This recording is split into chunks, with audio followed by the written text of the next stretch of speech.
Absolutely. All right, guys, welcome to episode 47 of the Bearzi podcast. Today we have Jay Ferrero, an entrepreneur from Las Vegas, on the pod. And Jay is someone that I pretty much just met, and we connected over Instagram, and more specifically about a particular YouTube video that you stumbled upon, which was mainly about gambling addiction. So me and Jay, we got to talking, and we're kind of sharing our stories about the struggles with casinos and gambling and spending money. And I figured, hey, why not have Jay on the pod and have a conversation? So what's up, bro? Thanks for coming on. Absolutely, man. Hey, how's it going, everybody? Jay Ferrero here. Yeah, man. I just wanted to, get on this to kind of spread the awareness, man. It is it's like a pandemic, man. The gambling is not. It's tough. Even myself tonight, I was really debating. I'm like, maybe I can just go for a little bit. But luckily, I've been trying to. In a way, you have to, man. You have to force yourself to not do it. And another way to do it is just, do other things. Try to do, find other hobbies, things that you enjoy to do. That's what kind of helped me and gets me through fighting that urge to gamble. But Mm-hmm. I understand a lot of people, man, how a lot of people have to deal with it, and they probably go through a lot worse than I do. But as long as you just stick to your word, man, stick to your word and just keep your mind occupied on other things, it'll help you. I can almost guarantee you that, for sure. Mm-hmm. Yeah, that's good advice. I'm super interested in, like, what was the game or the event or the age when you kind of got into gambling? Like, how did your story start? Honestly, I was 20 years old. I lived in Phoenix, Arizona. It was kind of brought to me, man, just out of nowhere. My friend, she's Native American, and she lived on the reservation, and so there was a casino out there. So she's like, "Hey, let's go." And I was 20 years old at this time, so I wasn't 21 yet. And she's like, "Hey, let's go. Let's go to the casino for a little bit." I was like, "Damn, I've never been there. Can I even go in here?" She's like, "Yeah." She's like, "You can. You'll be fine. They're not going to stop you." I'm like, "All right." So I go in there. I'm 20 years old. First time I remember, cause this is how it is. It's your first time to play and stuff. I wasn't able to get a player's card because I wasn't 21. So my friend, she ended up having free play, and she let me use her free play. I played it, and it wasn't like $5 at the time. I won. It was like $7 or $8. So I'm like, oh hell yeah.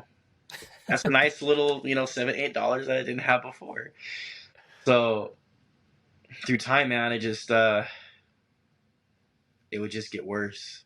The more you win, the more you want to bet, and especially when you lose, you're wanting to chase what you lost. And it doesn't matter how much money you lose, you'll still want to keep chasing it. It's almost like it's like a competition within yourself. But it's like a competition with the casino. Nobody likes to lose. So it's like you got to win. Even if you lost 50 times, maybe 100 times, and you just get that one win, you feel like you're better. But it's like you're going to end up going back anyways, and you're going to lose. You're going to lose again. Mm-hmm.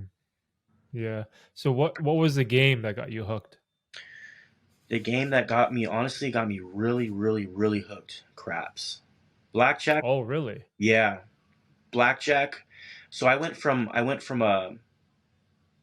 slot machines to um, 3-card poker here and there a little bit, and then I did like Texas Hold'em poker. Wasn't I started I wasn't really into it, so then I started learning how to play blackjack. Blackjack is where I was really, really heavily addicted for a while. I would want to go almost every single day, and Oh, I wow. learned by losing pretty much. Then I ended up it turned into an addiction after a while, man. And after that, it started getting into from blackjack into craps. It's the same thing. What I've learned though is I think craps it's a little bit easier because you just play the pass line, so blackjack is much more quicker in my opinion. But it's all bad, man. It's all bad. At the end of the day, man, all these games are just they're gonna take you down no matter what. They're gonna take you down. That's it. Mm-hmm. You can't. You're not gonna win in the long run. You know. Yeah, and you know what's crazy about that? I don't know if you share the same feeling that I do, but you know while you're playing that you can't win in the long run. You know this in your mind.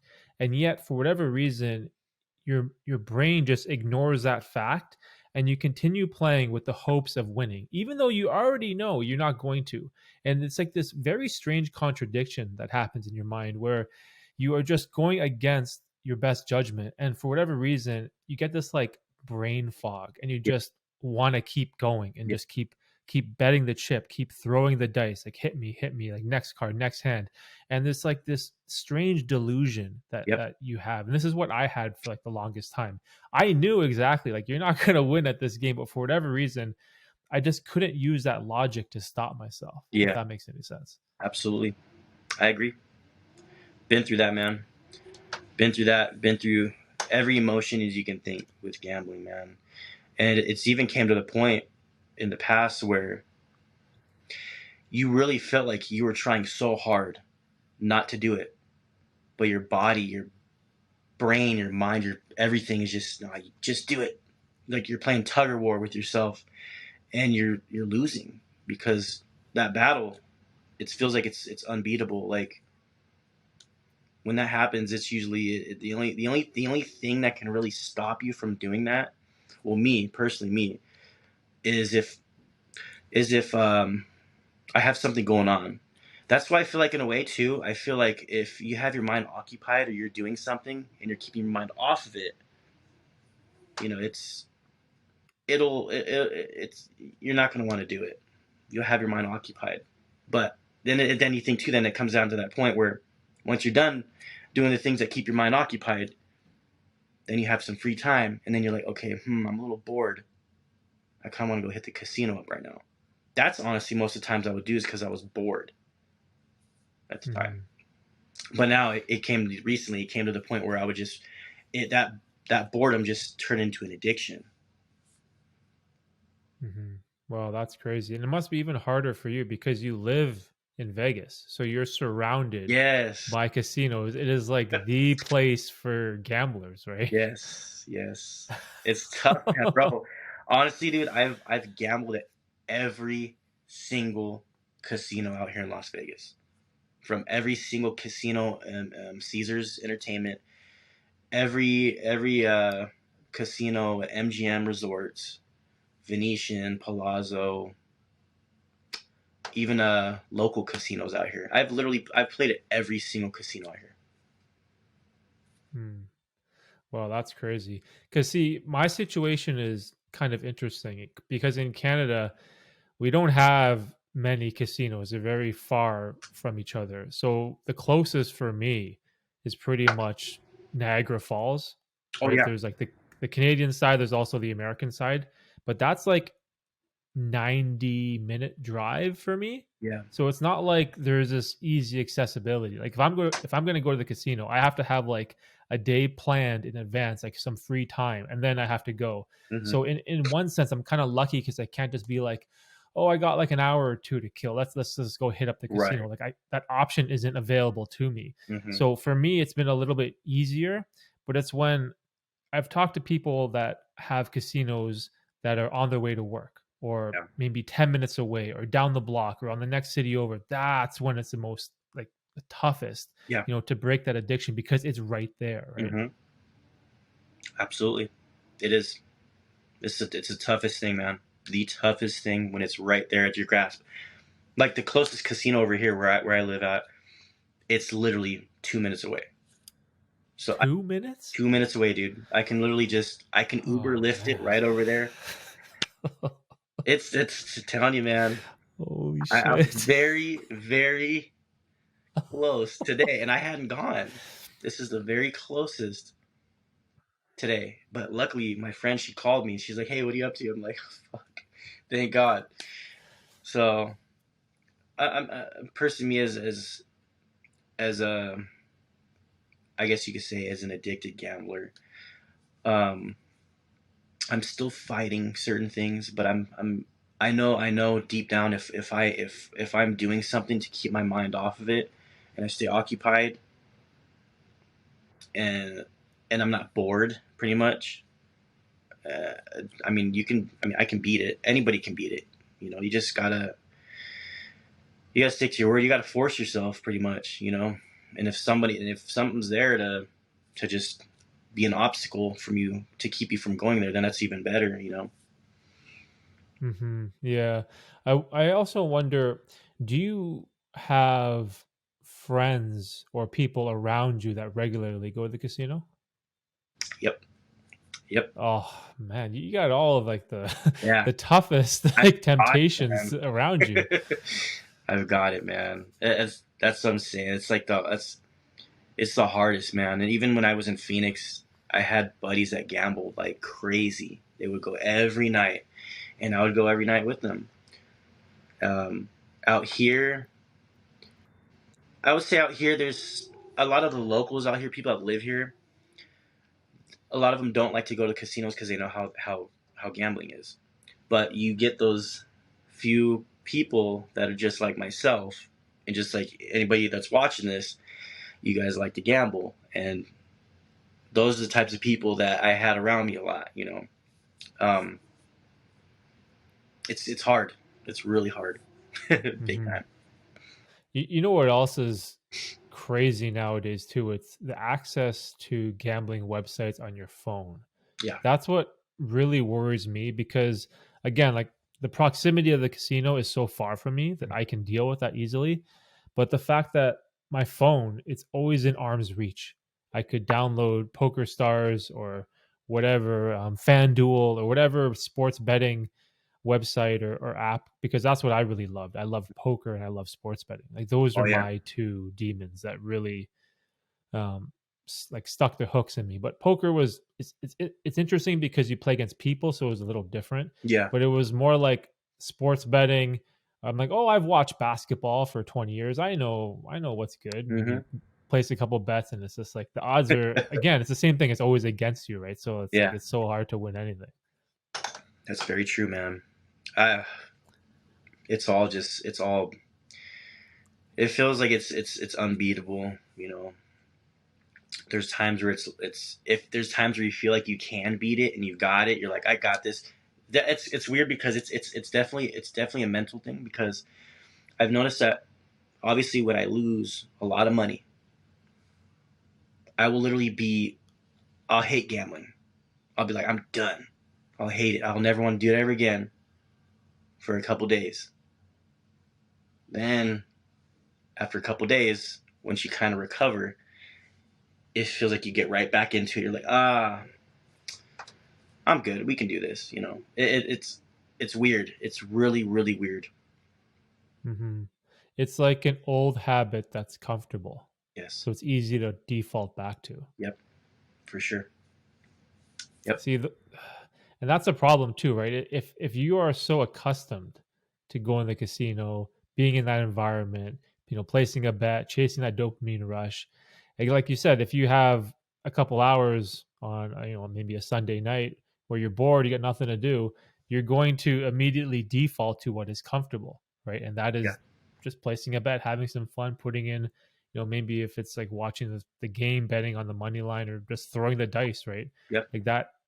See, like even me, I have like the poker thing for me is crazy because I have this with me Oh, at my desk. got the So chip. I have a physical addiction to poker chips.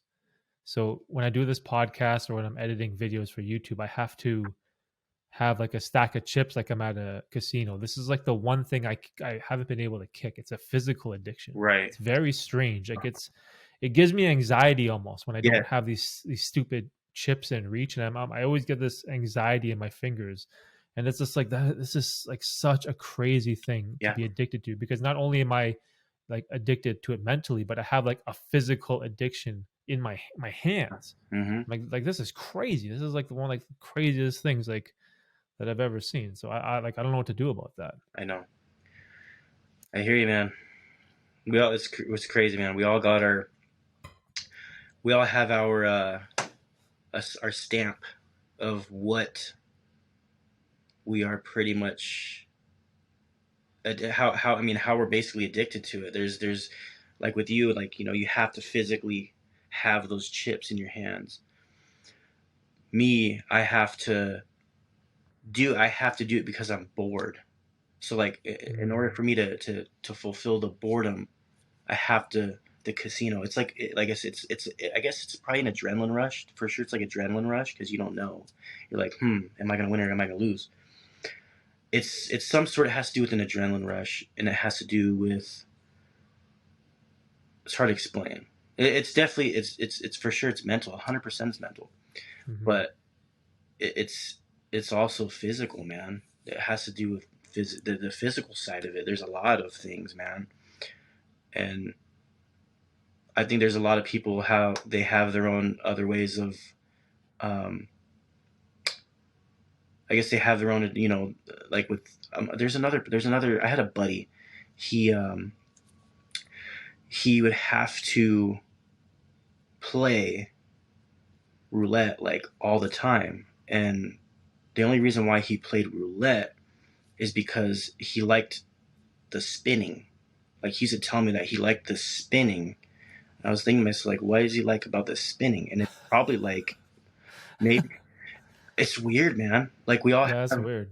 yeah. It maybe it's like I I can't even think about it, like why it would be that way. But he just was addicted to the spinning of the ball. Like interesting. Now that you Mhm. said that about the chips and me, with like with what was going on with me and with him, like it's crazy, man. Like I don't know. I just in a way remember how COVID was here and they shut down a lot of the casinos. Oh, it did? Yeah, they shut down all the casinos out here in Las Vegas. Oh, wow. That's Yeah. like the economy of Vegas. Yeah. I'm Holy like, man, in a shit. way that was the best time of I mean not, maybe for gambling for people that had gambling addictions. It was good for me because I didn't go gamble literally the whole I think they closed the casinos down for about like 4 or 5 months. And that whole 4 or 5 months I didn't gamble nothing. And it's weird because I didn't crave gambling. I was away from it. Like I even there's a time where I told myself I'm like um, I would see things like on Facebook back in the day, like Facebook, like little ads, and like on YouTube, and I'd be like, I'd scroll out like, only broke people do that shit. Pardon my language. Only broke people do that. People are desperate trying to chase money. I don't need this. I make good money. I ended up going back right when they opened up. Mm. So it's like it's definitely a mental thing, man. But also, when COVID was happening, you must have seen like in your bank account, like the extra money that you weren't losing. Man, Like that must have felt good, right? it it was definitely really good, man. It was really good at that time. I made a lot, and I had like I was investing. Thank God, man. In a way, thank God because like pretty much most all that money I had invested that. All that money went into stocks, even in Bitcoin around the time. That's when Bitcoin was booming. So luckily, I put money in the right places at the right time. Luckily, I still haven't touched that stuff. So right now, it's more like like recently, the last time I went gambling, it was more just like I'm gonna go ahead and take out 1,000. Boom. I'll just see what I can do with this. That's my budget was 1,000 every Mm. time I would gamble, and just seeing how much money was being blown, like every single day, pretty much every week. It's horrible, man. Hmm. Yeah, you could probably relate to this sentiment, but like when I was gambling hardcore, it was just me. I didn't have any kids. I wasn't married. Like I was living with my parents. I didn't Mhm. have a mortgage or rent, like nothing. Yeah. And so that was when like I was in the casino all the time because there was no one else that relied on me. There was no requirement for me to be responsible. Right. But now, I'm a husband, I have two kids, Oh, nice. and they rely on me, Mhm. right? And sometimes I think about like, man, this bet, it could go towards my daughter's education, or it could go towards my son's whatever sport that he wants to play, or whatever business or arts and crafts they want to do in the summer. You know what I mean? Like Mhm. now the value of money for me is not just about me anymore. Yeah. There's other people who rely on me, which forces me to be very careful with the decisions I make. And so I don't want to say lucky, but like I guess I'm fortunate that I got the bug when I couldn't ruin anyone else's lives. It Mhm. was just all on me. And so I got all that stuff out of my system. I'm not like, I don't think you can ever fully get rid of a gambling addiction. I kind of just sort of live with it and Mhm. deal with it Yeah. day to day. But at least now I'm at a point where it won't affect, my wife. It won't affect my son and my daughter. And, that is something that I'm extremely grateful for, because I've had people send me messages about how they took a loan out on their mortgage and they blew their family's like future, right? Like that type of stuff. It's so scary for a father to hear. It is, man. I feel for those people, man. Anybody that's watching this, man, think about this before you do it. Think about this before you do it, because there are, man, the outcome is, I could just imagine. I don't even want to imagine that, but I could just imagine, like, even out here, like in Vegas, man, you hear people, husbands, wives, commit suicide, because of losing everything, and literally losing everything. And there was a guy one time when it was when I first moved out here, and I actually gave him like $5. He was chilling right there by the bus stop, and I walked right by him. Here, man, here's $5. And he told me his story, man. He moved out here from, I think it was, I want to say Europe, but he was very successful. He even showed me. Um,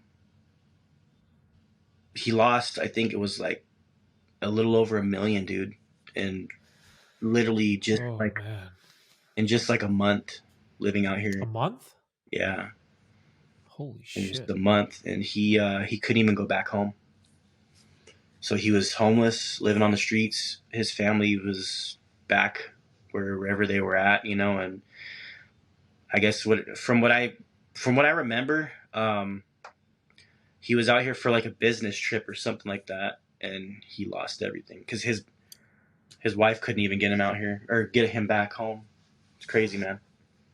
Oh my gosh, that's brutal. $1 million Holy. down the drain.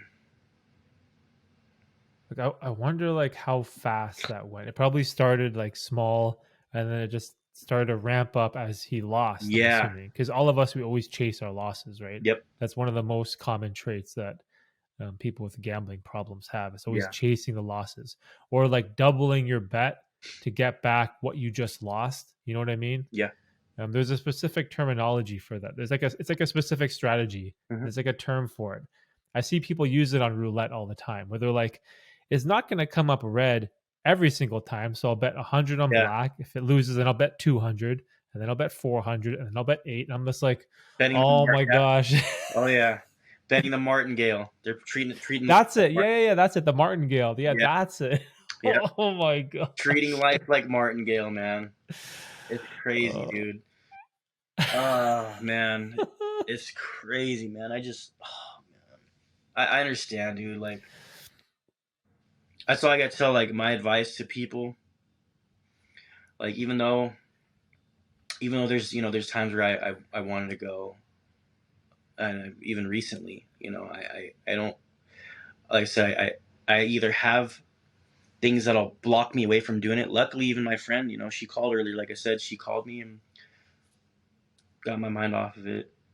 I probably wasn't going to go anyways, but even if she wouldn't have called, there's a lot of things that I do to keep myself occupied now, and this is my advice to some people, man, is I know you like to, maybe you see me like, you obviously like to gamble, but um, why not put that money in investments, put it in the stock market or put it in like crypto or just in places where your money is going to be working for you, instead of blowing it at casinos when that money's in all reality. I mean, yeah, you might come up with like maybe a couple $100, but is like a couple $1,000 or 10, 20, hundreds of thousands of dollars worth it risking worth risking for just a couple $100, $500, or even losing everything? Because that's just how it is. Like they say, the house always wins. Yeah, but there's I've noticed that you only get a certain amount back, or you only get a certain amount. You only win a certain amount. Most of the times, you don't win a lot of money. And even you go into machines, those things have what do they call it? Random denomination or something like that. Yeah. It's a waste of money. I don't even like machines. I don't even do that. Um, what was it? Blackjack, craps. It's the same thing, man. Like you're not gonna win that much money. You're better off just putting that money and investing it and letting that money grow. Compound interest, man. That money grows. And just do other things that give you an adrenaline rush, maybe but in a good way. Maybe do things that you used to do when you were younger. Tap back into things that you used to do when you were younger. I mean, maybe you'll like to do it again. Learn and do new things. That's what I've learned, man. That's helped me out. Mhm. You know what's interesting about that, um, investing money in stocks or crypto. My YouTube channel actually got started when I invested like a tiny bit of money into Ethereum, Bitcoin, and Ripple. Yeah. This is like many years ago, and it kind of 10x'd. Yeah. So but 10x from like $200 to like 2,000. Yeah. So nothing crazy. But then I used that $2,000. I withdrew it, bought a camera, and started the YouTube journey. Nice. So it's like even by just investing that money in the stock market, in crypto, an index fund, mutual fund, whatever, Hmm. real estate, the potential that it has for you in the future, it could be something amazing. Yeah. Like Mhm. you don't know what that money could be used for. That's true. And in my case, it was like camera gear, right? Like lenses and all this stuff. Yeah. And then now this is like my passion. Yeah. And so my time is invested in this new passion that I have in life. So that uses up all my time. So I have less temptation to hit up the Yeah. casino, right? Yep. That's amazing, brother. I'm proud of you, man, for even overcoming the addiction. It's an illness, man. It's amazing you got through that. And even like you were saying, you invested, you pulled your money out. So see it as this way. So you pulled out the 2,000, right? You took the money and you invested it into a camera, into everything that you're doing right now.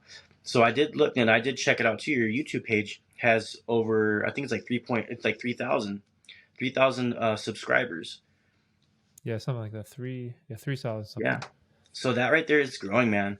It's growing, and I believe, I think, because I don't have a YouTube channel like that.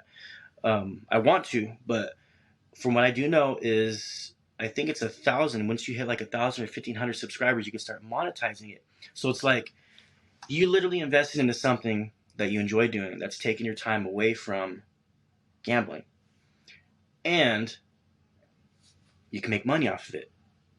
So imagine like Mhm. later on down the road, and I know you're gonna get there, but later on down the road, you hit like about, maybe your videos start hitting 20,000, 50,000, 100,000 views, a million views. You're literally getting paid for the rest of your life, man. And you don't even Mhm. have to gamble. You're literally getting paid passive income. Just, you know, Mhm. it's a smart move, man. Yeah, that's what I try to like tell people. Like, hey, a little bit of money, it could go a long way. Like, you have no idea, like and even it's not even like an age thing too. Like, I didn't buy the camera until I was 32. I was in like my 30s, like Mhm. my early 30s. So it's not like, oh, I'm too old to start. Like, no, like you're never too old, right? You can always just create a channel, find a new hobby, find a new passion. And again, it's like if you don't gamble away that money, now you have this extra disposable income that you wouldn't have had in the first place. And you can use that to fuel a passion project or Exactly. start a business or do something amazing, right? Yeah, that's true, man. That is so real, man. And anybody that's hearing this right now, anybody that's listening to this, it's 2023, and there's so many ways of making money nowadays, not just the casino. There's a lot of things that we can do now, and I think that'd be great too. I think this is amazing what you're doing, man. Is you're building a group of people, that can literally talk to each other. Because it's true, man. It's great even just me talking to you because you've been there, done that, and a lot of these people that are gonna be watching this, it's great to know that we could literally just reach out to anybody, any of the subscribers or anybody that's following you or just the group, and say, hey, man, I sometimes it's just good to talk to people that have been through the same thing, Mhm. because you'll have that reassurance, like, yeah, okay, cool. He's been there, done that. He said it's not a good idea. Sometimes we need that second opinion on things and that second word. You know what I mean? Mhm. So I think this. Yeah. And also, like, I started doing some live streams on the weekend. And so I get people be like, hey, I saw this YouTube video of you talking about, struggling with poker. How did you overcome your gambling addiction? And I'd be like, well, technically, I haven't overcome anything. I just found a way to live with it. Mm-hmm. And also, like, reinforce this idea. It's like, I don't know if I'm ever going to be able to cure it. It's always going to be inside of me. I'm always going to have that urge, but I found a way, to live with it. And then I also share, like, I try to be as honest as I can. And I was like, this past weekend or a couple weekends ago, it was a Super Bowl. Everyone bets money. I bet $5, and I said I'll just bet five on whatever the Rihanna song was going to be, and that's it. I didn't do the coin toss or the field goal or the first touchdown or any of that stuff. You know how it always escalates; it's always Yeah. more and more. So then all my friends were placing crazy bets, and I'm like, five, that's it. I'm out. Yep. Like, that's it. Uh-huh. And everyone's like, yo, that's so lame. Like, you're only gonna bet five. That's all you got. I'm like, that's Yeah. it. Five. That's it. Like, you don't know. I can't go further. I don't have the self control. I'm not a normal person like you guys. So I try to be as honest and transparent as I can. Be like, hey, it's something. There is no finish line, right? It's something you have to continually work on. At least Yeah, that's my opinion. that's true. I agree with you on that, man. 100%. Mm. Man, I've, I, you know the pain, bro. I do. And even just like I said, just it's the hardest addiction I've ever tried to, overcome. I used to smoke cigarettes. I smoked cigarettes for um I think, yeah, for about like 10 plus years, 10, 11, like 10 to 12 years, somewhere around there. And I stopped after I was a chain smoker, man. I cut that cold turkey. Oh wow, I cut it cold turkey. I haven't smoked a cigarette in 5 years. damn, bro. Congrats. That's Thanks, awesome. I, man. I love hearing stuff like that because Yeah, that's like one of the hardest things to kick, right? it is, man. It is. And I'm just like, how do I cure this, but I can't cure the freaking gambling addiction. You know, How about alcohol? alcohol. I moderately drink. I don't drink liquor anymore. I used to drink liquor. I stopped drinking liquor 5 years ago as well. I Mm. just drink beer once in a while, man. That's it. Oh yeah, yeah. So you're cutting all the bad vices Yeah. from your life. Yep. I don't. I mean, That's I interesting. don't. I don't. I try to stay away from anything that could, harm my health, man. Yeah. And gambling is there. Gambling is there. That's why I try to stay away from it as much as I can and try to keep my mind occupied. Because that. Some people are just brand new to this, and they're gonna be watching this, they're new to this and they're just barely started catching their addiction. They're barely, you know, they're walking their way into the door of addiction, and they need to watch this, man, from people that have actually gone through how hard it is. It's not a joke. Mm-hmm. And also, like, the hardest thing to do is when you try to overcome it by yourself. Yeah. It's something about talking to other people. Yep. And I know it's like, this is a very hard thing to admit for men. It's like, oh, I need mental support, or I need to help. Like, men don't like to admit to that. Yeah. Right. And I have a huge ego too. Like, I just hate admitting weakness, like, especially as a father, you want to be this masculine man, this father figure, the alpha of your family who leads, who sets an example. And it's very hard to admit weakness as a man. But when you're struggling with some form of addiction, especially gambling addiction, just having like these conversations Yep. with people, it's like therapeutic because there's other people that are going through the same issues that you are, right? And just the reason why I love doing this stuff, it's like just helping someone. Like, there could be someone halfway across the world in a different country than us, just listening to this right now, and we may be helping them, and we have no idea what their name is, who they are, but we could be making a positive impact on their life, and I think that's amazing, right? That's very true, man. I agree with you on that. And all you guys watching this, man, this is the best thing that you could get right now, is to have people around that have been there, done that, and don't feel like you're alone, because you could easily reach out. You could reach out to me. You could. I've even commented on your channel. We could reach out to other people that are in the group or in his channel, and just say, hey man, I need some advice, whatever. It's gonna be almost impossible to do it on by yourself. Just being honest with you, it might happen. You could do it on your own, but it's gonna be almost impossible. You got to have some sort of rock behind you to help. Even just anybody, like, it's not easy, man. It's very dangerous, extremely dangerous. Mm-hmm. Yeah, exactly. But it's like, just having like a group or a tribe of people that are in like the same type of world, it's sort of nice because there's like this community that's building. Like, whenever I release like a gambling video or do one of these like live streams, this I keep recognizing the people that Mm-hmm. show up, and it's like, oh hey, yeah, I remember you, like you we talked about this before. Oh yeah, you're from I talked to another guy. He was from Vegas, Yeah. just like you. He was telling me like same thing, same issues. He's struggling with slots. Mm-hmm. Can't stop playing slots. He just loves the bells and the ringing and the coins hitting in the tray, and just the what if it's my lucky day. What if it's Mm-hmm. my one time I'm going to hit that spin Yeah. and win the jackpot and fix all my financial problems. It's that, like, everyone is chasing that what if. Yeah. And that's a dangerous, dangerous thing to chase, right? It is. And even when it's the thing is this, even if they were to hit that one jackpot that could change their life, they will end up going right back to the casino, and they'll end up probably Mm, blowing that, trying to win it all back again.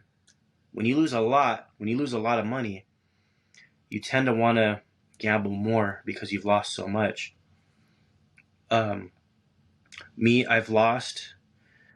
I don't like putting my business out there like that usually, but since I moved out here to Vegas at the very end of 2020, November 2020, last time I gambled was a week ago. From then till now, I have lost about 800 some $1,000 holy shit. from then till 1 week ago. And That's a house. That's a big house. literally, man, and it's nothing to be proud of. Oh, what was all that for? For what? For free rooms, free hotels, free free Yeah, the food. comps. Yeah, Yeah. comp. When I could have just, might as well just should have just paid for it with my own money, you know, Hmm. to just stay at the room So I'm telling you guys, man, it's not a joke, and this is coming from someone that's lost almost $1 million, man. Holy shit, that's literally. wild, bro. Oh my god, that's insane. Luckily, man, luckily I'm fucking, pardon my language.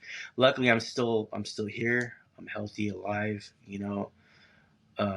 My business is doing great, you know. I'm doing things what I have to, you know, even if it's working more, you know, working more on starting up more businesses. That's what I've been trying to do now, is just starting up new businesses now more. So that way it keeps me occupied. Like I said, I mean, I get that the urge of wanting to go and gamble. Oh man, come on, I'm just gonna go over to the casino. I'm gonna just play $100. Yeah, it's you just gotta force yourself, man. You have to force yourself, no matter how unhappy and bored you're gonna be. You just gotta force yourself to not do it. Hmm. You know? Yeah, and it's like finding a way to properly utilize your time is extremely important because, like you said, if you can eliminate boredom from your life, and that's something that I've got rid of. I don't think I'm ever bored. Like when I do have a couple hours when the kids are upstairs sleeping, all the bills are paid, everything is in order, and I can finally just chill here, relax, and I have like free time to myself. I do Yeah. this. Like, this is what I love. Yeah. Either I'm making a video, recording a video, or doing a podcast or whatever, doing something with this. I don't know what you want to call it, YouTube business that I'm kind of creating, Yeah. whatever you want to call it. But now that that time where I can be bored, I fill that time in with work that gives me meaning and Hmm. fulfillment in my life. It's something that I'm passionate about, something that I love. And what I try to tell people is like, if you find something that you really, really love, then it's going to be very hard for you to find moments of boredom because now it's like, oh, you have half an hour here. Oh, let's write a script for this, or let's think about a business proposal, or let's do like an Instagram reel. Like there's always something you can do, right? Yeah. And so boredom, it doesn't really come into my daily schedule anymore. So it's a lot easier for me to resist those temptations. That's awesome, man. You found it. You found exactly what you need in your life to seclude yourself away from gambling, you know, and it's tough, man, but you went through it, and you it's tough, man. Not Hmm. a lot of people can stick to it either, but you've been doing it. Yeah, you know what I also like to kind of tell people is a lot of gamblers have this obsessive compulsive personality. And so you can actually flip that and use it to your advantage. Hmm. And so if you can find something that you get really obsessed, like really, really obsessed, where you wake up and all you're thinking about is cameras, or maybe all you're thinking about is hitting the gym or baseball or whatever sport or activity you want to do, if you can flip that obsessive compulsive personality and use it to your advantage and obsess over something that like really makes you happy, Hmm. right, that can change your life completely. And I know a lot of people, they kind of just drift through life aimlessly. They don't have any 100%. purpose, they don't know what to work towards, they don't have a specific career, they don't have any goals, and they're just floating around. And so it's like you have to find that thing that ignites like your soul, that fire in you, right? And that can solve so many of your problems, right? That's 100%, man. That's very true. That is very true, man. Like for you, it's your businesses, right? For me, it's businesses. Yeah. I also like to. I like to do a lot of stuff, man. I like to go. I like to go to, like, obviously travel, but I like to go to ghost towns. Ghost towns. Yeah, I'm very much into like the Oh. spiritual world. You know, just like going to like the spiritual haunted places. I think it's fun. You never know what you could find or see. Um, Also, have been wanting to get into like metal detecting. I think it's really interesting going to places that are like old.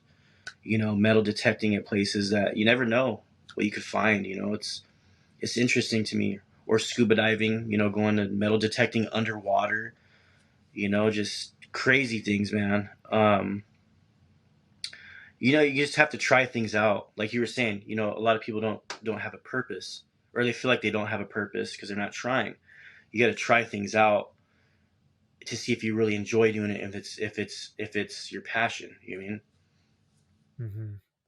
Yeah, because even like life is so short. I wish I had 5 more lifetimes to try new things. I wish I could play the guitar Yeah. or go snowboarding or play tennis with my dad or something. Like, you know what I mean? There's like a million things I wish I had the time for. I wish I could get into like taking jujitsu or something, like some form of MMA or Muay Thai. I don't know, like Yep. something like I wish I had the time. Hmm. There's like a million things in the world that you can try, Yeah. but it's like you have to put yourself out there and kind of go for it, right? It's true, man. You got to tap into things. You got to do as much as you can in this world. This is this is the only life you have. We don't know if we're gonna die next week. We could die in 2 days. So it's like, I mean, if I knew that I was gonna die next week, and someone was to ask me, "Were you happy with your life? Are you happy with what you did or with what you achieved, whatever, in your lifetime while you were here?" I would say, yeah, man, because I've lived my life to the fullest. Of course, I've gambled. But I've also traveled a lot, man. I've been around great people. I do what I do. I do what I love what I do for a living. I enjoy it, man. I love it. Um, a lot of people don't, like you were saying. A lot of people don't tap into things and try things out to really try to find their passion, and that's why you have people. I'm not saying I don't take this. Nobody take this the wrong way.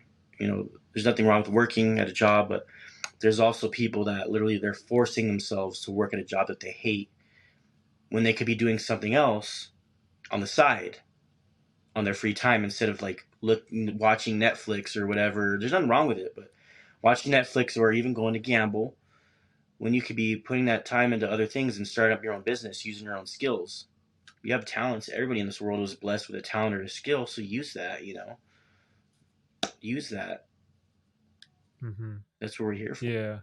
I have people at my day job who come in to work, hate the job, complain that it's Monday. Yeah. And then when Friday comes, I ask, like, okay, so what are you going to do about it? What are you going to do about it? What are you going to do this weekend? Are you going to start a new career? Are you going to study something? Going to start a business? Are you going to do a side project, a Hmm. side hustle? And it's like, oh, I'm going to watch the Leaf game and hit the bar and order chicken. I'm like what? Like, I know.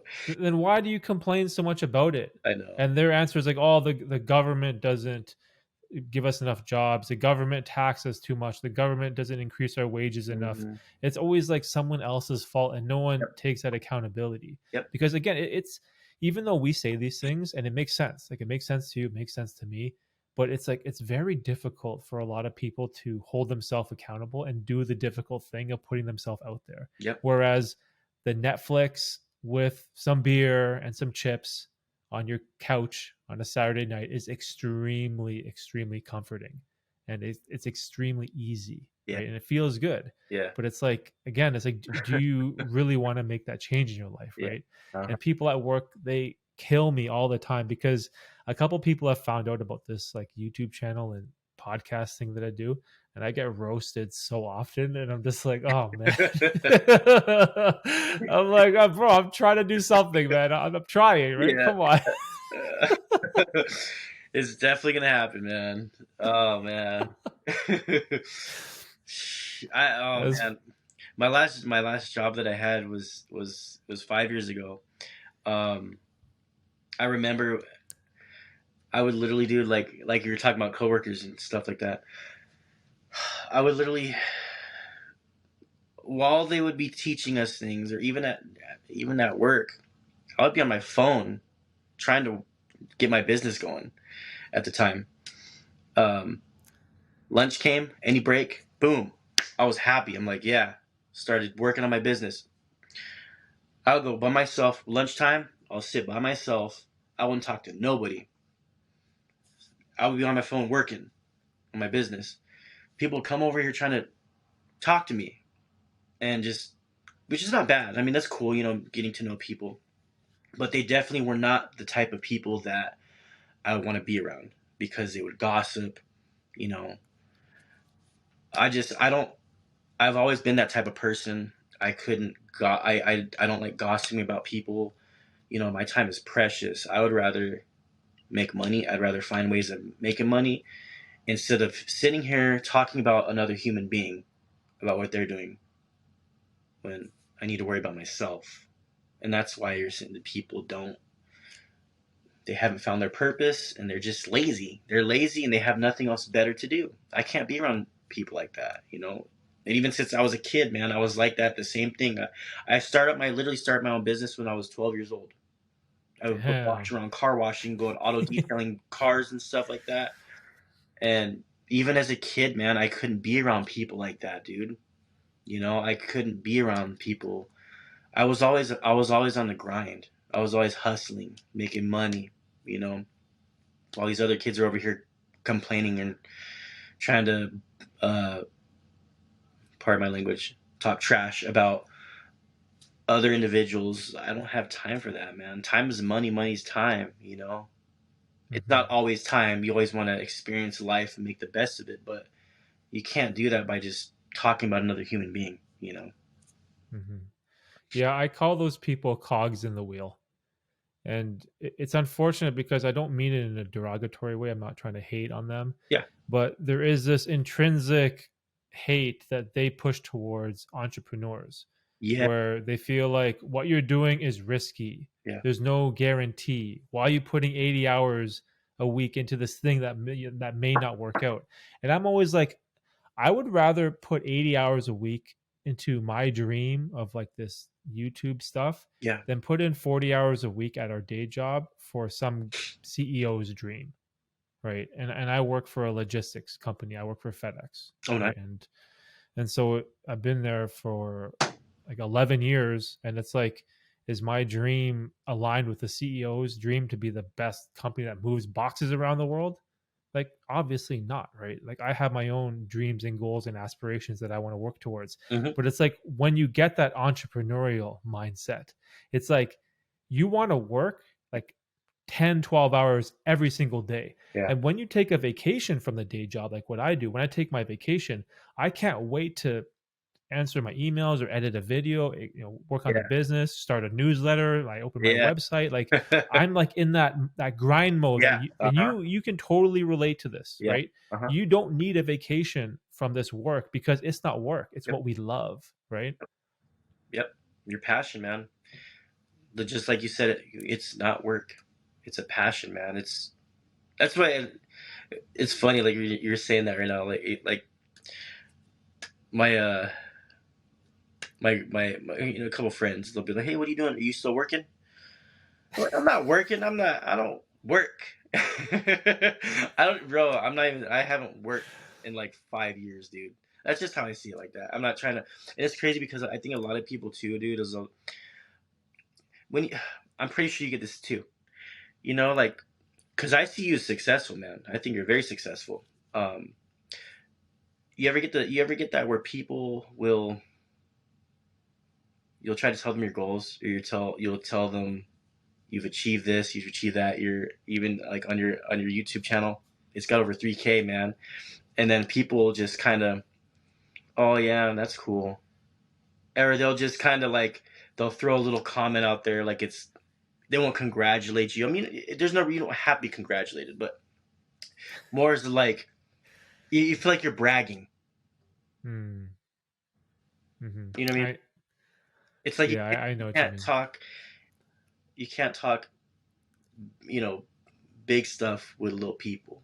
And I'm like I said, I'm not trying to lower nobody, but I'm just saying like there's a lot of envy, man, a lot of jealousy and a lot of envy out here, and you'll Hmm. know who really supports you.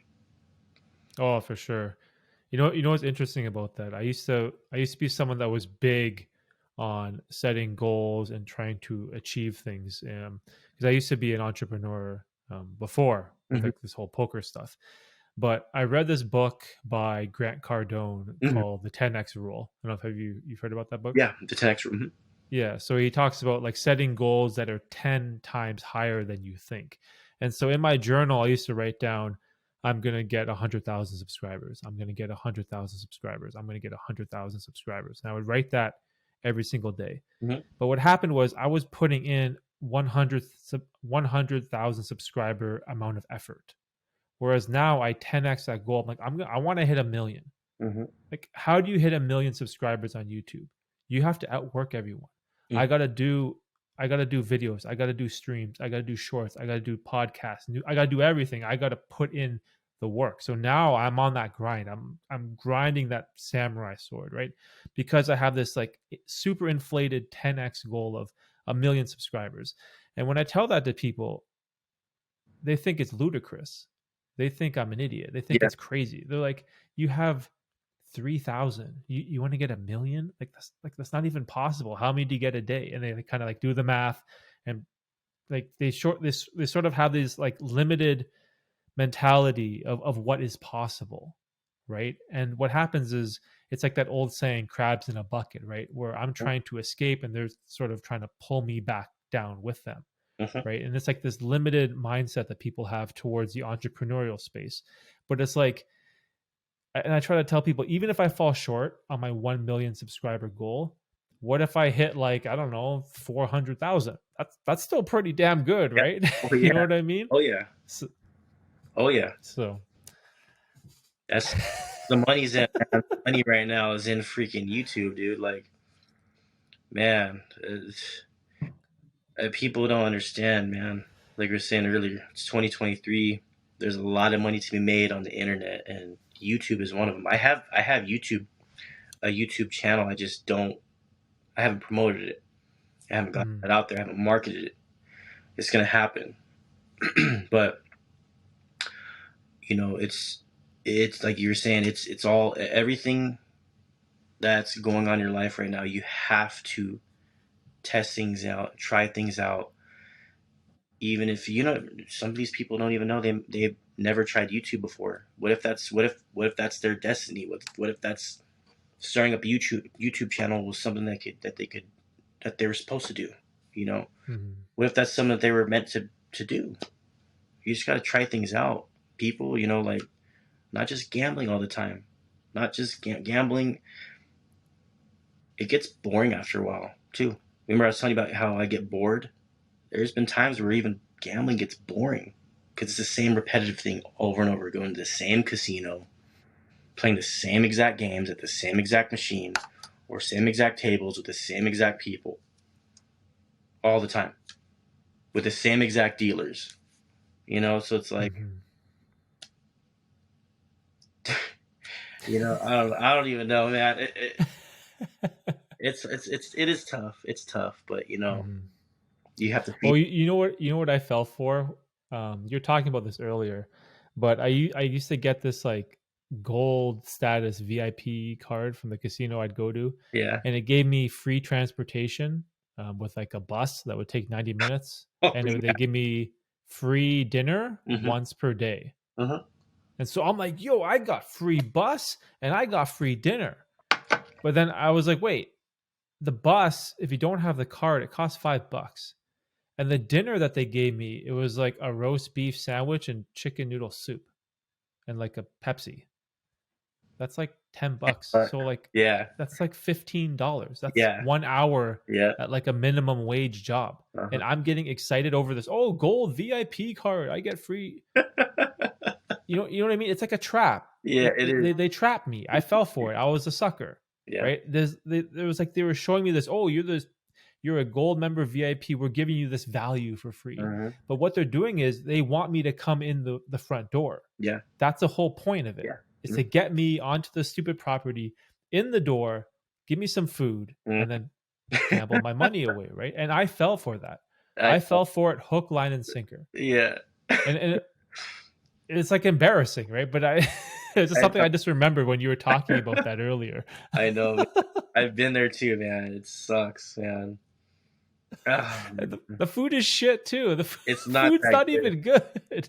The food is bad. It tastes like your food when you're in like kindergarten or like elementary school. It tastes like Yeah, it's like a cafeteria yeah, soup of the day and like a sandwich or something, right? yeah, school food, man. It's so Hospital food. funny. I think even hospital food's better than that. Yeah, man. Oh, that's jokes. That's jokes. I went Oh, I bro. learned Oh, like freaking I think one of the things that actually it's weird because one thing that kind of when I used to gamble and I would get like I would get an addiction or I'd want to go. So you remember how you had the chips right by you. So one thing that I used to do too, which kind of actually helped me, even though I wanted to be at the casino, I would go, and this is at the time where I used to play tables a lot. I would literally just sit there and just watch people play. It's as if I was playing, and I still had that rush, and it felt like I was there playing. Oh my! You would watch other people play I would and watch, not bet. not bad at all. Honestly, it was entertaining for me. That's Wow. one thing that actually helped me, man. I'm not even lying to you. Like, I've lost a lot of money, but that's one thing that would help at one point in time was just go there and just watch people play and that'll show you how bad it is of how people are losing. You know, it's crazy, man. Mm-hmm. Well, that's great.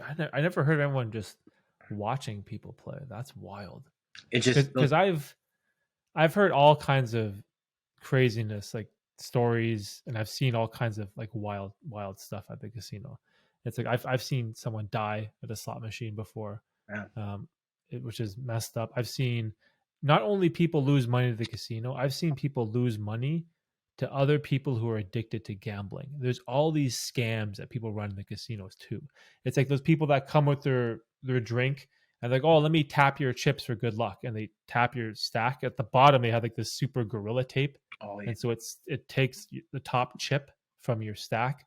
And there's also these guys who stand by the cashier cage, and they're like, oh, the lineup is too long to cash out. Can I just buy your chips with my money? I'll give you like $5 off or whatever. But wow. then they give you like a fake $100 bill, and you give them like $95, right? Like there's all. Not only do you lose money at the casino to the casino, the people in that environment are extremely toxic Big time, because they are like us, but they've taken it to the extreme big time. where they're complete degenerates and they become these like con artists, scammers who are just, in all honesty, they're just desperate, Yeah, right? They're just so desperate because that money that they're stealing from you, they're probably going to use it to place a bet, yeah, right? yep. And the whole thing, it just is one vicious cycle that just keeps Same. going and going and going. And it's a Yep, terrible environment, right? yep. It's literally looks like like you were saying, it's like a recycling process that just keeps doing the same thing over and over and over and over and over again. That's it. It's horrible, man. It's definitely an illness, Mm-hmm. you know. But to each his own, man. You know, I hope everybody actually listens to this and listens to every single video that you do because it can help. You know, Mm-hmm. you need people like this in your corner that have been there, done that, that can help you. And you need like I was saying, you need sometimes people need a reassurance from another person to know. And like I Mm-hmm. said even before, if you have to, if you feel like you're in a casino and you want to gamble, you can go walk up to a table and just watch how stupid, pardon my language, how ridiculous some of these people look, literally, and how much money they're actually losing. Mm-hmm. That should teach you something right there. Yeah, it's rough, man. Like looking at other people, I have this one vivid memory that I'll never forget. One of the first times I went to Las Vegas, I went to the Mirage Hmm. with my brother. And I remember we went there, and me and my brother, we played like 22 hours straight. We played at the same table. My brother's the same as me. 22 hours straight, dude. Yeah. And then we would order food, and they bring it on this little cart that has wheels. And so we would eat while we'd play. And so me and my brother, he loves gambling even more than I do. Like he's like next level. Damn. But anyways, we play like a 22-hour session, right? We finished, left, went to sleep for I don't know whatever 6 7 hours, and we went back the next day. Same casino, same poker room, Mm. and there was a guy there playing from the previous night who was still playing, and he had the same clothes on. So we played a 22-hour session with this guy, and he was there all night. We left, went to the hotel, slept, showered, got changed, came back the next afternoon, and he was still there wearing the same clothes. And so I asked him, like, holy shit, like, bro, were we just playing last night? Like, yeah, man, I'm on a heater. I'm like, how long of a session are you on? Oh, like, I'm on hour 37. I'm like, holy shit. I'm like, dude, 37? Like 37 hours straight? He's like, yeah, like, I'm doing so good. I'm up like 1800 or something. I'm like, who cares how much you're up? You're like killing yourself. Your health. You haven't slept. Like, Dude, you haven't changed your clothes. Like, that's crazy. that just makes me sick just even thinking about it. Damn. And that was one of the first. That was like the first time I ever been to Vegas, and then that's what I saw. And he was like, "Oh, come play, let's come play." And he started buying my brother massages. So he's like, my brother's like, "Oh yeah, I'll take it." So he's like getting a massage and sitting with this guy and playing. I'm like, "Yo, I'm out of here, man. Man, This is too much, bro." all bad. That's crazy. He sounds like one of those guys that, I mean, he probably wasn't, but he sounds like a shill. You ever heard of a shill before? Yeah, yeah. They have a lot of those out here in Vegas too, man. You'll be at a freaking table and you could tell who the shills are and who the real players are. Mm. And this was a $200 game. It was the lowest stakes table in the Oh, Mirage. yeah. Mm, It was the lowest stakes buy-in that they had. Right? So yeah. it's not like life-changing money or anything, Yeah. right? Literally, I like, should be literally. I should turn that story into a video. Yeah, Because I have like a gambling addiction stories series where I just like talk about a random story. I should use that you story have to, man. as one. That, that is like, damn. 3 days, dude. Oh man, the longest I've ever gambled straight without even doing it, going back to my room or tapping out, was probably like 14 hours.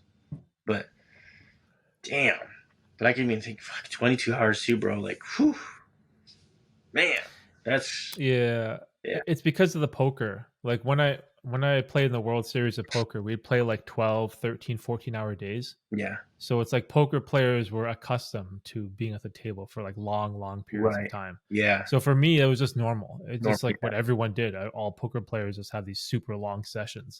But then in hindsight, when I look back, I'm like, oh my God, that's so unhealthy. Like so yeah, unbelievably unhealthy for yeah, you, right? yeah. And like wouldn't like you smell like 30 hours no shower, like that's disgusting, right? So I don't know. So bad. So I'm saying, everybody, oh man, just that's just one of them. That's just one of the bad things that come with gambling. Mhm.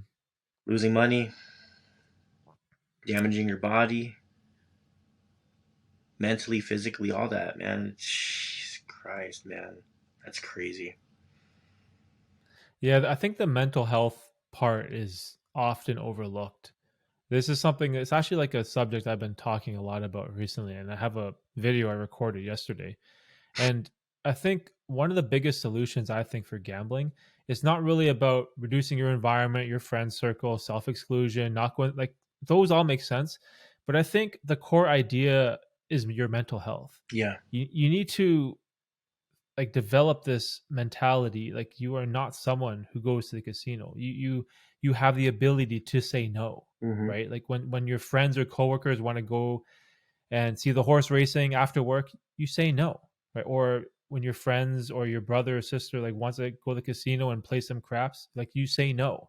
Like you have to build this identity of someone who you respect and you can say no to these addictions. Mm-hmm. And building up like a very strong like mental health is very important because these self exclusions, these bans, not taking the bus, these are just band-aids to Yeah. the problem, Yep. right? Because you ban yourself from a casino for a year. Okay, so what happens a year later? Your mental health is the same. Yeah. You're going to fall back into the same loopholes as before. That is true. Whereas if you can work on your mentality, the way you think about things, and I try to do this I try really hard at having this identity that I am not someone who places bets. I am not a gambler anymore. I am strong enough to say no. I am strong enough to resist the temptation. I like that. And this is something that I don't do, right? No excuses. I hold myself accountable. But this is like this like mental exercise you have to sort of train yourself, because all those physical band-aids on the exterior, they're going to come off one day or another. Like, what if your parents or your cousin has like a milestone birthday, and they're coming to see you, and they want you to take them to the casino, and they want to play some bets. If you have poor mental health, if you don't have a self identity of someone who isn't a gambler, then you're just going to go right along with them, right? You won't be able to control yourself. You won't be able to control your urges. You're going to crave that dopamine hit. And there's always like more and more and more and more and more. And you're always going to want more. But it's like, again, I feel like mental health is so underrated. And it's like a kind of like a woo-hoo-ish term Yeah. that a lot of people don't, respect properly. But I think having strong mental health is like the foundation for controlling your addictions. And it's something that I think is it's extremely extremely important, because anyone can have these conversations, anyone can call a hotline, anyone can seek help, but it's like how you use that information to better yourself on the inside, and more importantly up here, Hmm. is how you'll fix your life, right? And Yep. so that's what I feel like, that's one of the most important things that I don't really see people talking about much, is this relationship between addictions, compulsion, and your mental health. Yep. That's very true, man. I agree with you on that 100%. 1000%. Sorry, I got fired up on the Oh, topic. no, no, that was dude, that. You see the passion, Yeah, right? yeah. You really, I like how you said that, because it's like when you said about this is not me. I'm not a gambler. I like that, because that makes you, in a way, and mentally, we're talking mentally, that can, in a way, like reset your brain, reset the person's brain, thinking that they've never gambled before. They're not a gambler. It's like refreshing their brain, their mind again. Like, I'm not a gambler. Mhm. Like, I'm not a gambler.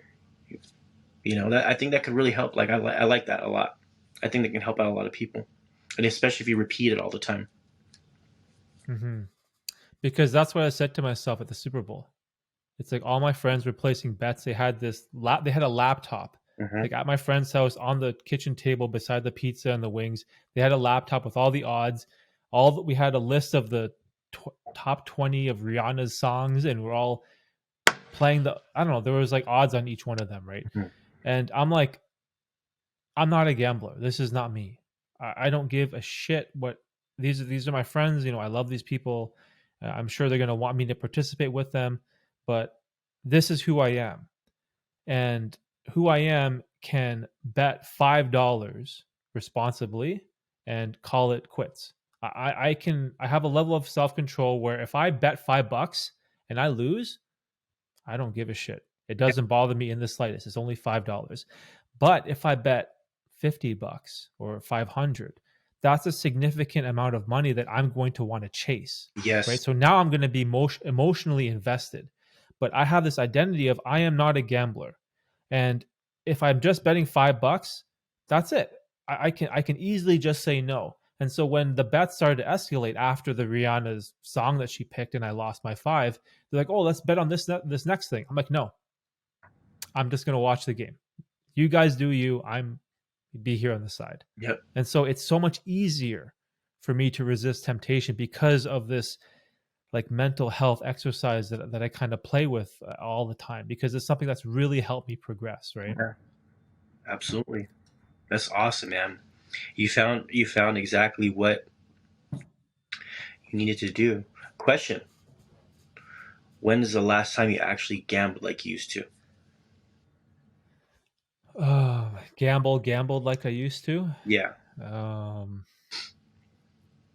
that's a good question. Let me think. It's actually been a while.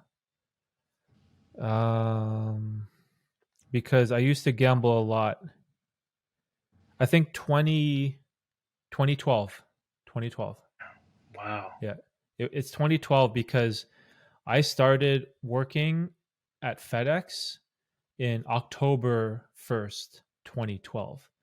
And in the beginning of 2012, I was going to the casino every single day, taking that $5 bus. And I used to bring $4,000 cash with me all the time. And I remember the hand that broke the camel's back was I was playing in a limit. I was playing my normal game, and I wasn't doing that well, and so I wanted to chase my losses, and I went up to a higher stakes table that I shouldn't have been at. Mm-hmm. And this is a game where people had like $1,000, $2,000 in front of them, and I'm used to having like two, three, four, 500. Like Yeah. that's like type of player I was. I'd play Mm-hmm. like like the lower stakes, and so I'm at this game with like $1,000, $2,000 in front of me, and I played this massive, massive pot with this guy, and I remember I played poorly. I had Ace King, and I don't know what he had, and we ended up going crazy, getting all of our money all in. I played this huge, huge pot, and the flop was something like 10-4-2, and I only had Ace King, I had Ace High, I had nothing, and then we got it all in somehow. Turn was a king, and river was a king, and he said he had pocket aces, so I got like two running kings, which is like a less than 1% shot, like to win this huge, huge pot. Mm-hmm. And I got into this like verbal altercation with this guy because he was like a regular, he was very successful, he was one of the better players, and I was like this kind of scrub that moved up chasing my losses, and I got extremely lucky in this massive pot. And I remember having this feeling like I'm the fish at this table, because everyone was looking at me like, oh man, this guy sucks, let's just take all his money. And that really got me scared, Mm-hmm. right? Because I chased my loss. This is a situation where I should have lost. I should have lost this $4,000 pot. I should have. I was playing stakes I don't deserve to be at. I was already losing. I was playing bad. I was chasing my losses. I got all my money in a terrible, terrible mathematical spot, and I got extremely lucky, right? So I had no business winning this money. And $4,000 was a lot for me at age 27, that's living in my parents' basement. Like that's a lot of money for me. I didn't have a job. And so I remember this feeling. I was really like scared and like afraid, like, what am I doing? And I remember that was the last day I went to the casino. I actually stood up, I racked all my chips, and all the people at the table started berating me. They're pissed. Like, oh, you want to win the pot, you do a hit and run, you win this pot, you get so lucky, and then you take the money off the table. You're a scumbag. And normally I would chirp back, but I was so embarrassed. Yeah. I was just so embarrassed and afraid. Like I'm like, what am I doing? What am I doing? And so that from that moment on, I'm like, I went on the bus home, and I'm like, I'm never coming back. I'm never coming back. I'm gonna go get a job. I'm gonna. I have to do something. I can't do this anymore. And it wasn't until I remember October 1st, 2012, I got a job that I still have now. Right. And there's been times where I've relapsed, and placed like smaller bets, Yeah. but not to the magnitude of every single day. Right. I was going to casino every day, 7 days a week, 12 to 14 hours a day. Yeah. Uh-huh. And again, I shouldn't had no business winning that hand, but it was good because it taught me a lesson, and it really was like the kick in the face, punch in the face that I needed. And I'm like, oh, I need to fix my life. And then that was like the final day. Damn. So 11 years ago. Damn. Yeah, that's whew. That's a freaking damn. It's a tough one, man. Yeah, I feel like weird inside, like trying to like bring the memory back. I Yeah. feel have those fears.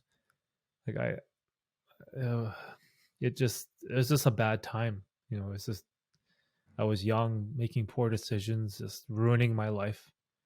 Right. But again, like I'm lucky. There was no one depending on me. There was only my parents who I was letting down, because they're like, what the hell are you doing? Where do you go all day? Like, what are you doing? Like, right. So at least they were still like supporting me. Right. I wasn't like ruining like my wife's life or my kid's life or anything. Right. Like that. Right. So, Yeah. but yeah, those are rough times, bro. And that's only 4,000. Like that's not a lot of not a lot of money. But for me, Yeah. I grew up with no money. Like so, it was a lot for me, right? Yeah, man. It's just interesting always hearing people's stories, man. Hmm. But some people need that though, right? You need that moment where you put your foot down and you say enough is enough. Yeah. Like this is ridiculous. What am I doing? I'm a loser. I'm a bum. I'm so stupid. Like the amount of self hatred and loathing and like self deprecation I had for myself. I was disgusted. Like, who am I? What I'm a loser. What am I doing? Like, what am I doing? Right? Like, what are my friends, family, brother, cousins gonna think of me? Oh, look at Derek. He's wasting his life away.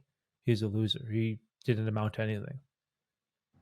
Like that's like the worst feeling in the world. Like the people you love despise you.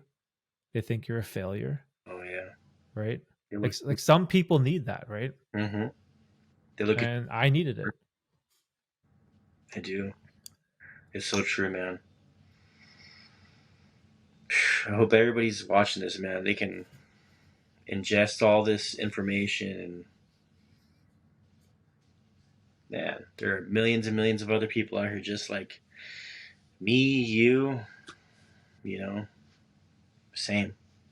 Hmm. Yeah, and it's like these conversations. I feel like it's important to be, honest with your struggles because it's not an easy thing to say you have a gambling addiction because people look down on you, Yeah. right? Like when I say stuff like this, people look at you weird. Like, you okay? Do you have a problem? Mm-hmm. Like it's a very difficult thing to admit, right? But if you aren't honest and transparent with what you've gone through, what you've struggled with, it's I feel like then you're letting down other people that you could help, Exactly.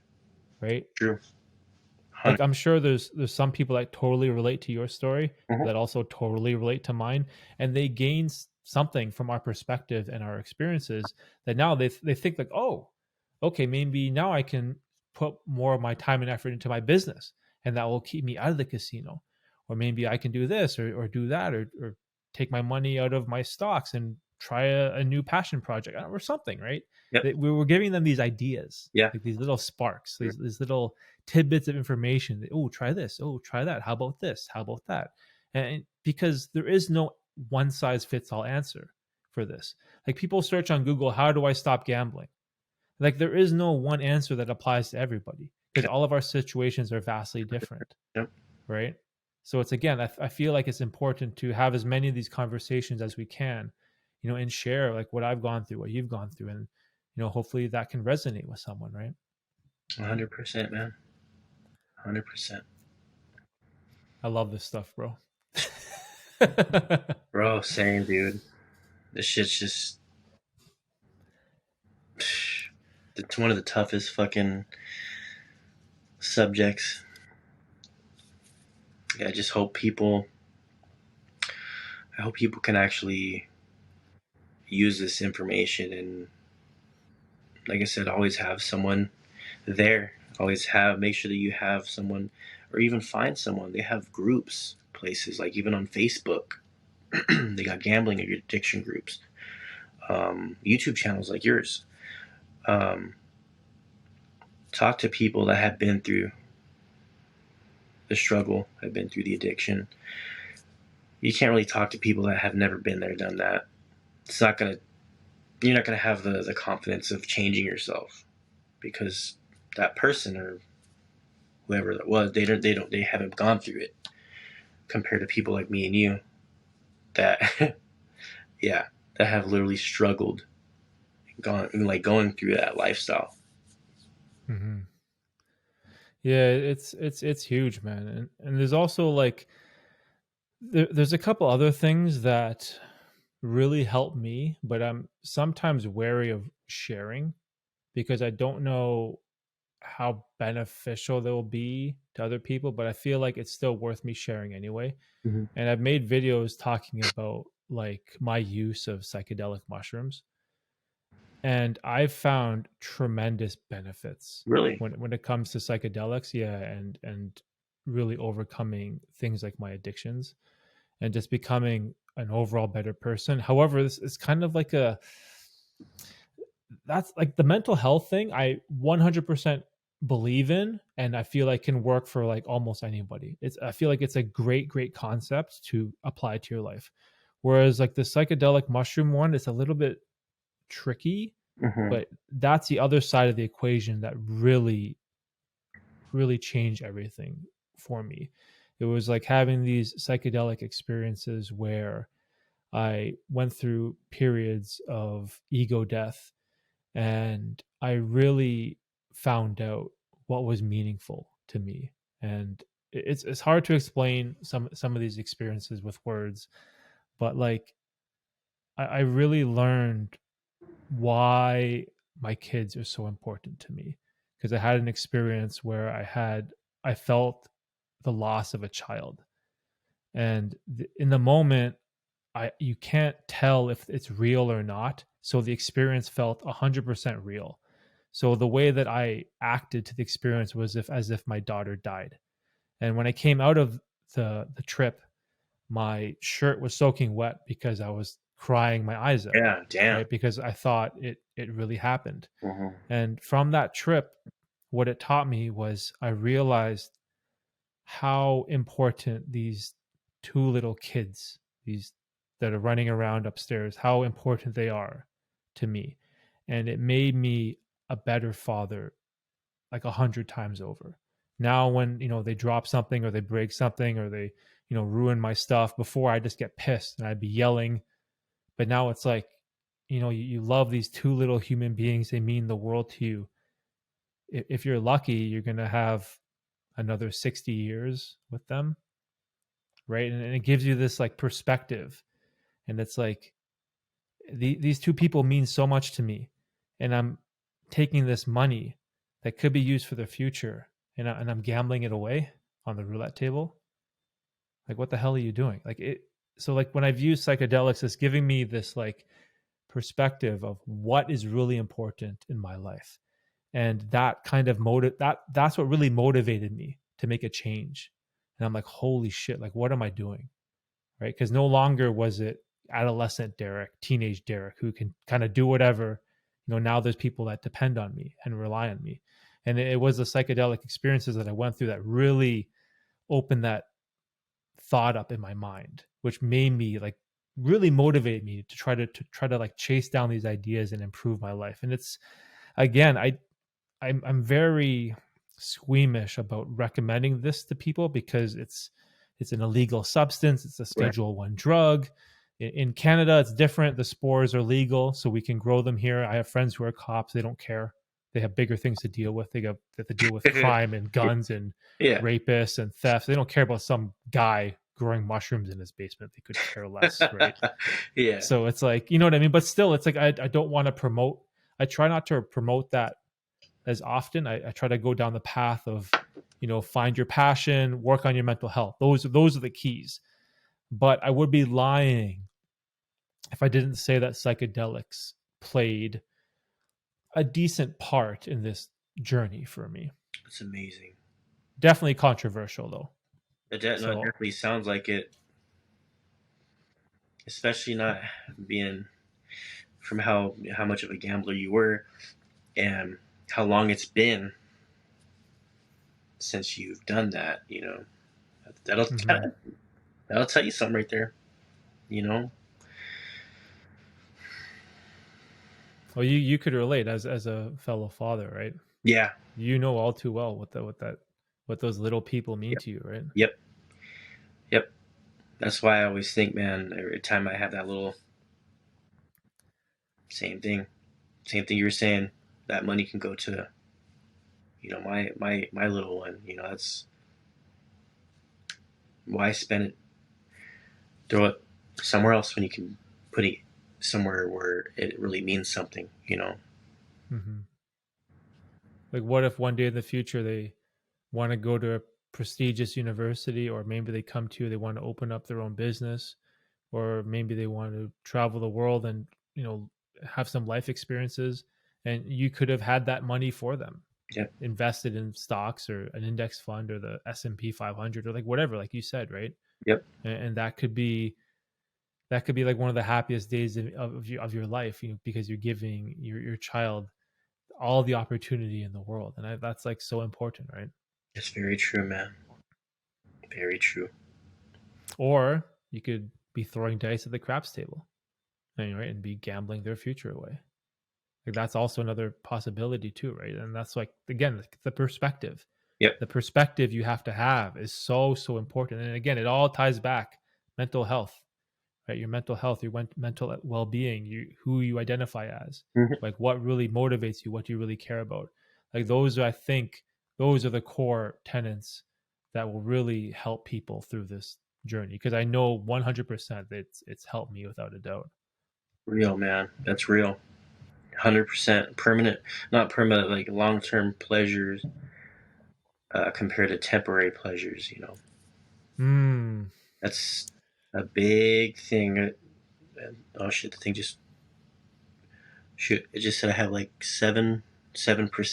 My thing's about to die. Oh, all right. Let's. Oh, we went long, bro. You want to wrap it up? Yeah, shit. This thing's gonna cut off. Okay. Bro, this was awesome. Great pod. Everyone that's listening, Jay, how about you plug business, Instagram, anything like that you want to plug to the people listening? Yeah, I'm gonna get this little notification off here. Okay, so yeah, anybody need any help with marketing, advertising, you can find me. My personal page, Jay Ferrero, JayFerrero, or you can also go and find me on my business page, and that's The Plug Media. The Plug Media with two G's. Um, you can find me on any other platform as well, Twitter, all that stuff. But my buddy here, I'm glad to have met him. I think this really helped me out as well, this conversation, even for just an hour and 30 minutes. To me, it's just that hour 30 minutes can seem like a big lifetime of help. And even not just for me, but for a lot of other people. Um, and if you guys ever feel like you're alone, you feel, sad, depressed, whatever, there's a community. And that's the reason why he has this here, is to help you guys. So feel free to reach out to anybody, me, him, anybody. That's it. It's that simple. Well said. Well said, bro. I'll put links in the description to all of Jay's stuff. So guys, check it out. If any of those businesses, marketing, all that, and that type of stuff interests you, definitely check Jay's stuff out and